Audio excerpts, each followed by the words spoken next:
says may not quite comport with what other people want. Fierce backlash from those on the left and the right immigration advocates who say it is unfairly treated So this will ignite a civil war in the Republican Party that could potentially end within years of control of time. Now do you think? Okay. Good morning. I'm here today to announce that the program known as DACA that was effectuated under the Obama administration is being rescinded. The DACA program was implemented in 2012 and essentially provided a legal status for recipients for a renewable 2-year term, work authorization, and other benefits, including participation in the Social Security program to 800,000 mostly adult illegal aliens. The policy was implemented unilaterally to great controversy and legal concern after Congress rejected legislative proposals to extend similar benefits on numerous occasions to this same group of illegal aliens. In other words, the executive branch, through DACA, deliberately sought to achieve what the legislative branch specifically refused to authorize on multiple occasions.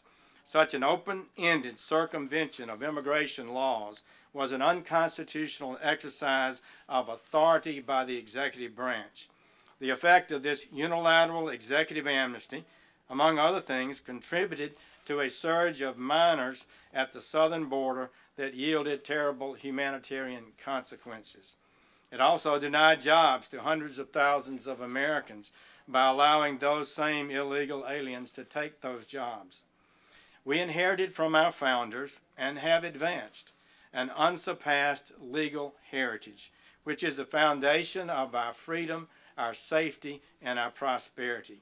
As Attorney General, it is my duty to ensure that the laws of the United States are enforced and that the constitutional order is upheld. No greater good for the overall health and well-being of our republic than preserving and strengthening the impartial rule of law.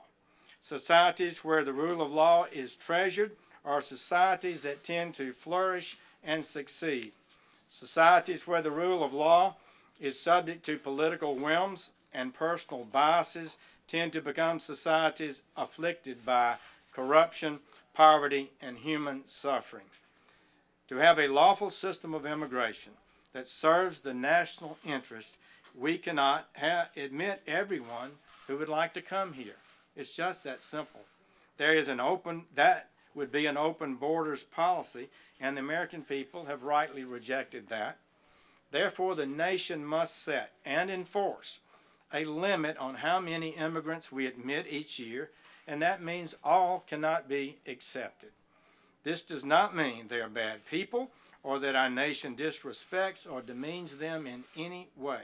It means we are properly enforcing our laws as Congress has passed them.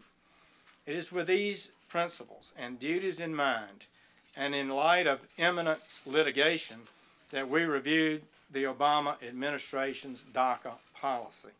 Our collective wisdom is that the policy is vulnerable to the same legal and constitutional challenges that the courts recognize with respect to the DAPA program, which was enjoined on a nationwide basis in a decision that was affirmed by the Fifth Circuit Court of Appeals. The Fifth Circuit specifically concluded that DACA had not been implemented in a fashion that allowed sufficient discretion and that DAPA was foreclosed by Congress's careful plan, close quote.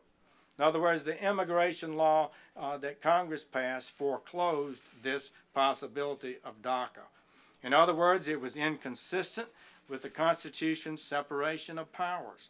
That decision was affirmed by the Supreme Court on an equally undivided basis. If we were to keep the Obama administration's executive amnesty policy, the likeliest outcome is that it would too be enjoined just as was DAPA.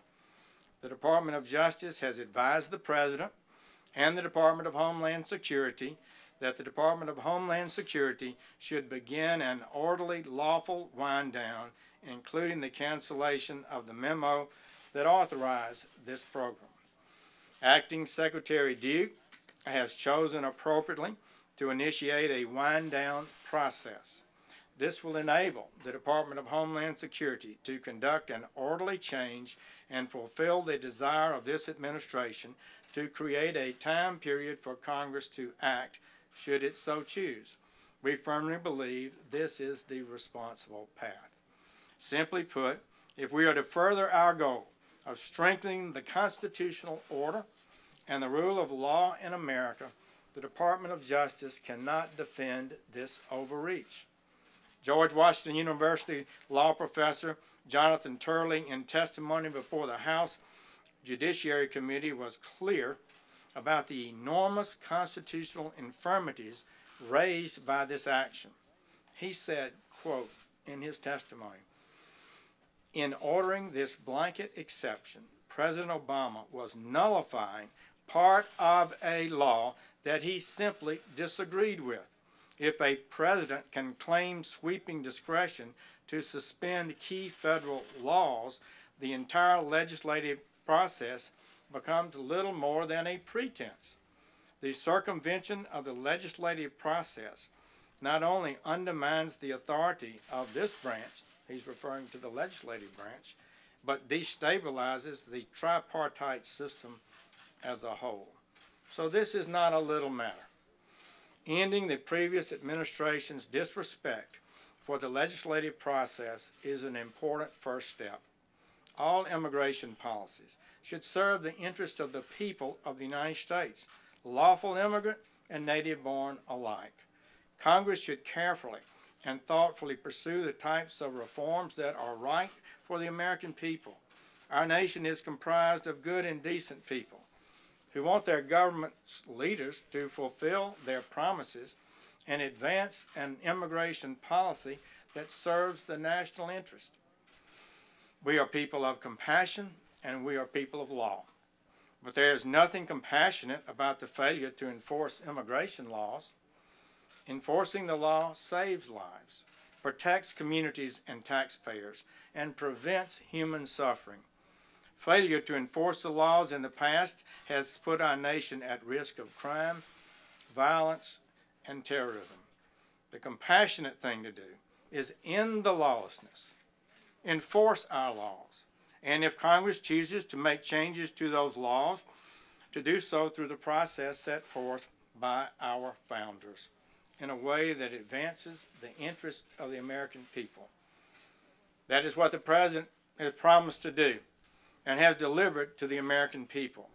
Under President Trump's leadership, this administration has made great progress in the last few months toward establishing a lawful and constitutional immigration system. This makes us safer and more secure.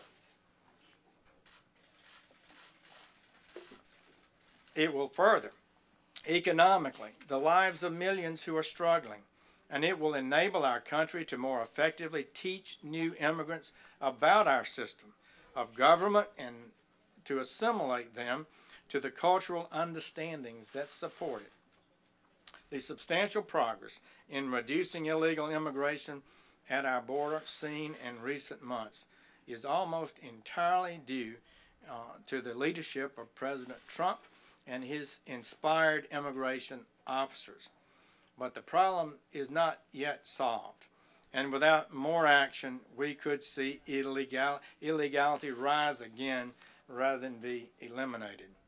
As a candidate and now in office, President Trump has offered specific ideas and legislative solutions that will protect American workers, increase wages and salaries, defend the national security, ensure the public safety, and increase the general well-being of the American people. He has worked closely with many members of Congress, including in the introduction of the RAISE Act, which would produce enormous benefits for our country. And this is how our democratic process works. There are many powerful interest groups in the country, and every one of them has a constitutional right to advocate their views and represent whomever they choose. But the Department of Justice does not represent any narrow interest or any subset of the American people. We represent all the American people, and protect the integrity of our Constitution. That is our charge.